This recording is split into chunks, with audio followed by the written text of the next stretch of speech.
አንድ አምላክ በሚሆን በአብ በወልድ በመንፈስ ቅዱስም በእውነት አምነን ጥር 16 በዚች ቀን የሚነበብ መጽሐፈ ስንክሳር ይህ ነው። በዚች ቀን የስሙ ትርጓሜ እግዚአብሔር ወዳጅ የሆነ የከበረ ፊላታዎስ በሰማዕትነት ሞተ። ይህ ቅዱስ በአንጾኪያ ሀገር ሰዎች ወገን ነው። ወላጆቹም መርግድ የሚባል ላም ያመልኩ ነበረ። የተፈለገና የበሰለ በሰሊጥ ቅባትና በማር የተለወሰ ስንዴ ይመግቡታል። ሁል ጊዜ 3 ጊዜ የተወደደ የሽቶ ቅባት ይቀቡታል። የወይን ጠጅም ያጠጡታል። ለክረምትና ለበጋ ማደሪያ አለው። በአንገቱም የወርቅ ዛንጀርና ድሪ አለው። ይህ ቅዱስ ፊላታዎስም መልኩ እጅግ የሚያምር ነበረ። 10 ዓመት በሆነው ጊዜ ለዚያ በሬ ይሰግድ ዘንድ ወላጆቹ ተናገሩት። ሕፃን ፊላታዎስም ቃላቸውን አልሰማም። እነርሱም እርሱን ስለሚወዱት ልቡን ሊያሳዝኑት ስላልፈለጉ አላስገደዱትም። የከበረ ፊላታዎስም ያን ጊዜ ጌታችን ኢየሱስ ክርስቶስ አያውቀውም ነበረ። ፀሐይም አምላክ ይመስለው ነበረ። በፀሐይ ፊት ቆሞ እንዲህ አለ፣ አንተ ፀሐይ አምላክ ከሆንክ ታስረዳኝ ዘንድ እለምንሃለሁ አለው። በዚህ ጊዜ ከወደ ላይ እንዲህ የሚል ቃል መጣ። ወደ እርሱ መጣ። እኔ አንተ ልታውቀውና ስለከበረ ስሙ ደም ይፈስ ዘንድ ያለህ አምላክ አይደለሁም። ሕፃን ፊላታዎስም ይህንን በሰማ ጊዜ ልቡ ጸና። ዳግመኛም በዚያች ሰዓት ወደ እርሱ መልአክ ተላከ። እርሱም የአምላክን ምስጢር አስረዳው። የሚነግረውንም ያስተውል ዘንድ ልቦናው ተከፈተለት።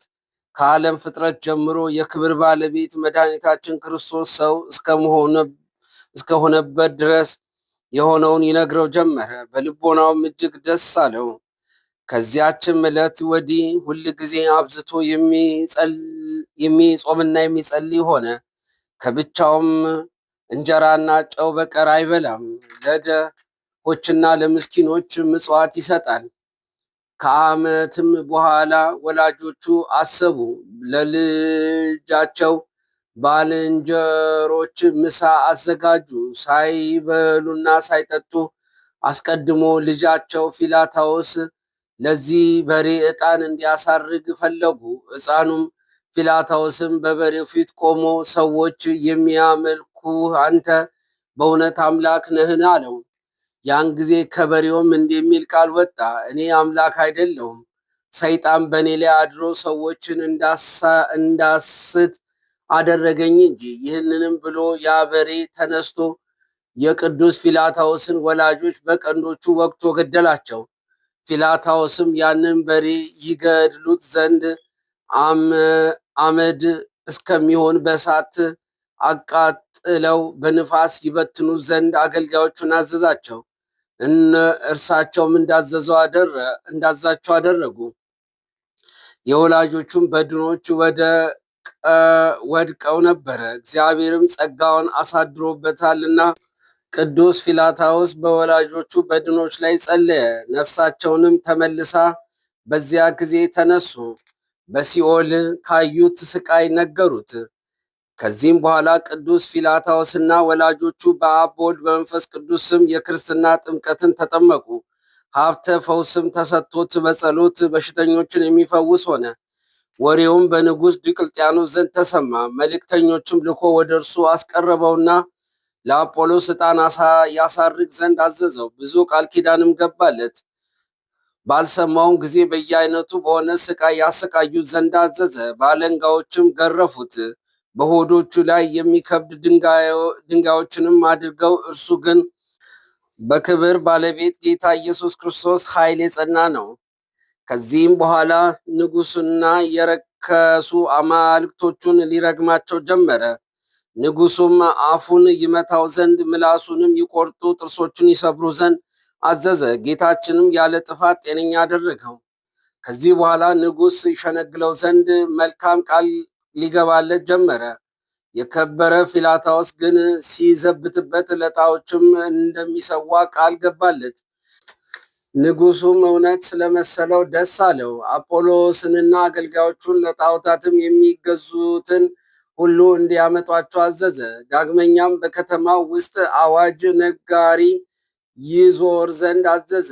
እንዲህ እያለ ሁላችሁም አሕዛብ ኑ፣ ፊላታዎስ ለአማልክት ሲሰዋ ታዩ ዘንድ አሕዛብም ሁሉ ወደ ፍርድ አደባባይ ተሰብሰቡ። ጣዖታትም በጎዳና ውስጥ ሲያመጧቸው የከበረ ፊላታዎስ የክብር ባለቤት ጌታችን ኢየሱስ ክርስቶስ ጣዖታቱን፣ አገልጋዮቹን፣ ጣዖት አምላኪዎችን ሁሉ ምድር አፏን ከፍታ ትውጣቸው ዘንድ ለመነው። ዋጠቻቸውም። በአደባባይ ውስጥ ታላቅ ጩኸትና ሽብር ሆነ። ይህን ድንቅ ሥራ አይተው ብዙዎቹ በክብር ባለቤት ጌታ ኢየሱስ ክርስቶስ አመኑ። ንጉሱም ተቆጥቶ ራሳቸውን በሰይፍ እንዲቆርጡ አዘዘ። ቆረጧቸውም። የሰማዕትነትን አክሊል ተቀበሉ። ወደ ዘላለም ሕይወት ገቡ። የከበረ ፊላታዎስም ማሰቃየቱን ንጉሥ በሰለቸው ጊዜ ራሱን በሰይፍ ይቆርጡ ዘንድ አዘዘና ቆረጡት። የሰማዕትነት አክሊል በመንግሥተ ሰማያት ተቀበለ። ለእግዚአብሔር ምስጋና ይሁን። እኛንም በዚህ ሰማዕት ጸሎት ይማረን፣ በረከቱ ከእኛ ጋር ትኑር ለዘላለሙ አሚን። በዚች ቀን የከበረ አገልጋይ ተጋዳይ የሆነ ጰላዲዮስ አረፈ። ይህ ቅዱስ በዋሻ ሳይወጣ የሴቶችን ፊት ሳያይ 50 ዓመት ኖረ። ድንቆች ታምራቶችን የማድረግ የትንቢት መናገር ሀብት ሰጠው። ዜናውን በቦታው ሁሉ ተሰማ። በምስር ሀገር አንድ ነጋዴ ነበረ። ይነግድም ዘንድ በመርከብ ተጭኖ ሄደ። ማዕበልም ተነስቶ ለመስመጥ ደረሰ። በአባ ጰላዲዮስ ጸሎት ተማጽኛለሁ፣ ከሞት ከዳንኩ 100 የወርቅ ዲናር ለእርሱ እሰጣለሁ ብሎ ጮኸ። በዚያን ጊዜ በመስቀሉ መርከቡን ሲቀዝፍ አባ ጲላዳዎስ አየው።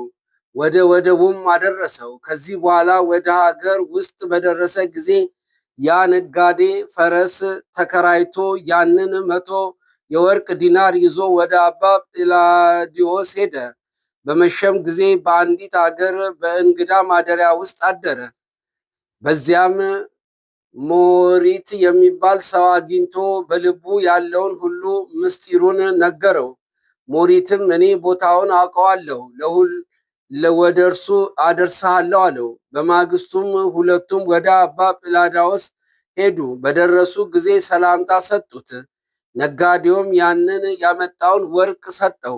አባ ጲላዳዎስም አይቶ ባረከው፣ እንዲህም አለው፣ ወደዚህ ወርቅ ፍላጎት የለኝም፣ ነገር ግን በእግዚአብሔር ፊት ጠቃሚ እንዲሆን ሄደህ ለድሆችና ለችግረኞች በትነው አለው። ነጋዴውም ግን ይቀበለው ዘንድ ከእግሩ ስር ወድቆ ማለደው። ጥቂትም ወሰደለትና እንዲህ አለው፣ ለበረከት ይህንን ተቀብዬሃለሁ፣ የቀረውን እንዳዘዝኩህ አድርግ አለው። ነጋዴውም ወርቁን ይዞ ተመለሰ። ከተራራውም ወርዶ ከወንዙ ደረሰ። በዚያን ጊዜ ሰይጣን በሞሪት ልብ አደረና ገንዘቡን ሊወስድ ወደደ።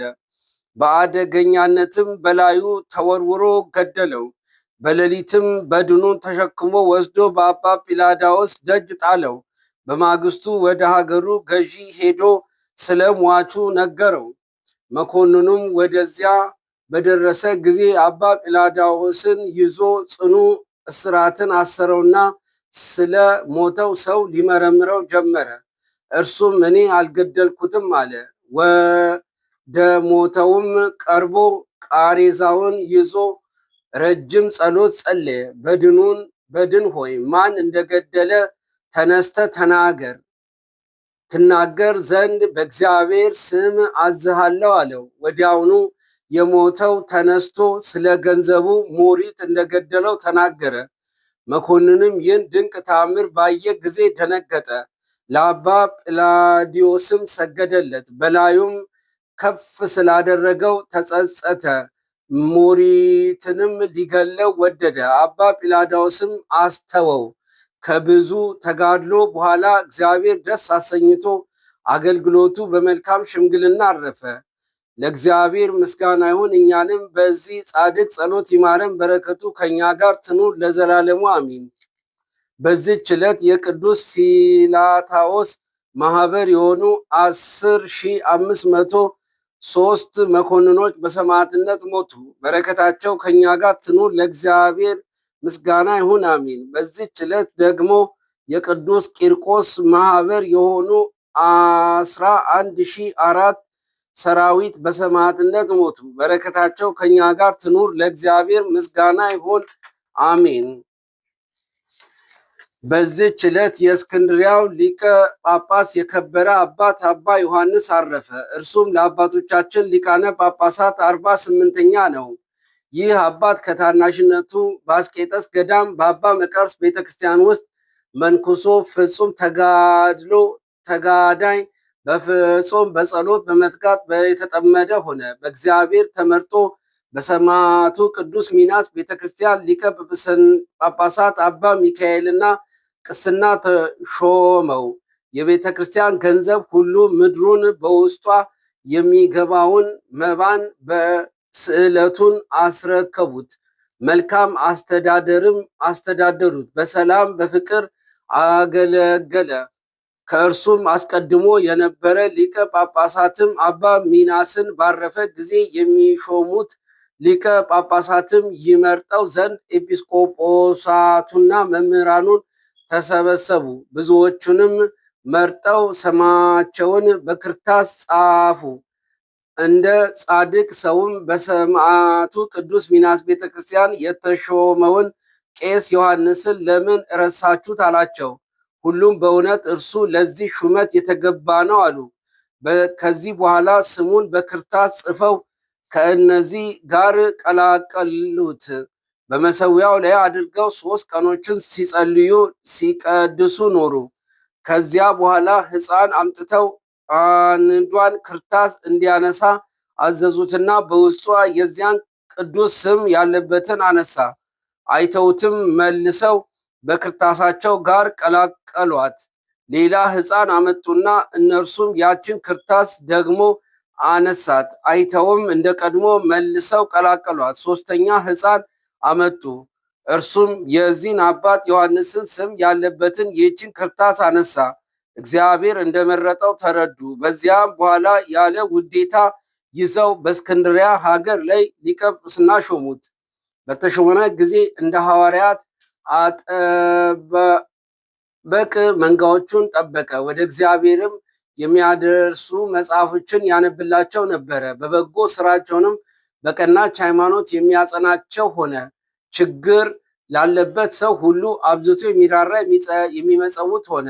በዘመኑ አንደ መስፈሪያ ስንዴ ዋጋው 2 የወርቅ ዲናር እስኪሆን በግብፅ አገር ታላቅ ረሃብ ሆነ። ድሆችና ችግረኞችን ከሕዝቡ ውስጥ ብዙዎችም ወደ ቤተ ደጃፍ ይሰበሰቡ ነበር። ረዳቱ ማርቆስን በአብያተ ክርስቲያናት ገንዘብ ላይ ሁሉ ሾመው። ጌታችንም ከሰዎች ላይ ቁጣውን እስካራቀ ድረስ ለችግረኞች ሁሉ በጠዋትና በማታ የሚሰጣቸው ሆነ። ስለዚህም ይህ አባት ዮሐንስ መሐሪ ተብሎ ተጠራ። ከዚህ በኋላ ይህንን አባት አብያተ ክርስቲያናትን ሰራ። በጌጥ ሁሉ አስጌጣቸው። እረፍቱ በቀረበ ጊዜ ለካህናቱ የሚያርፉበትን ቀን ነገራቸው። እንዲህም አላቸው፣ እኔ ጥር 16 ቀን ተወለድኩ። በዚች ቀን ሊቀ ጵጵስና ተሾምኩ። ዳግመኛ በዚች ቀን አርፋለሁ። ይህንንም ሲላቸው ኤጲስቆጶሳቱ አለቀሱና አባታችን ሆይ ከአንተ በኋላ ሊቀ ጵጵስና የሚሾም ማን ነው አሉት። እርሱ ረዳቴ ቀሲስ ማርቆስ ነው፣ የክብር ባለቤት ጌታችን ለዚህ ሹመት መርጦታልና አላቸው። በሹመቱም 23 ዓመት ከኖረ በኋላ ጥር 16 ቀን አረፈ። በዘመኑ በእስክንድሪያ ሊቀ ጵጵስና በግፍ የተሾሙ ዳዊት ሞቶ ዳግመኛም ከእርሱ አስቀድሞ የነበረው በእስር ቤት 10 ዓመት ከኖረ በኋላ ሌላ ጊዮርጊስ የተባለ ተሾመ። ይህም አባት አባ ዮሐንስ በተሾመ ጊዜ ስለ ቀናች ሃይማኖት ምልክትን ጽፎ ጊዮርጊስም ባረፈ ጊዜ በእርሱ ፋንታ ስሙ ኪርያኮስ የሚባል ጻድቅ ሰው ተሾመ። መልካም ትሩፋትም ጽፎ ወደ አባ ዮሐንስ ላከ። እርሱም ደስ ተሰኘበት። የመልእክቱንም መልስ ጽፎ ላከለት። ለእግዚአብሔር ምስጋና ይሁን፣ እኛንም በዚህ አባት ጸሎት ይማረን፣ በረከቱ ከኛ ጋር ትኑር ለዘላለሙ አሜን። በዚህች ዕለት አምድ ከሚባል አገር የሶርያ ሰው ሊቀ ዳንኤል አረፈ። የዚህም ቅዱስ አባት በወርቅና በብር ባለጸጋ የሆነ ነው።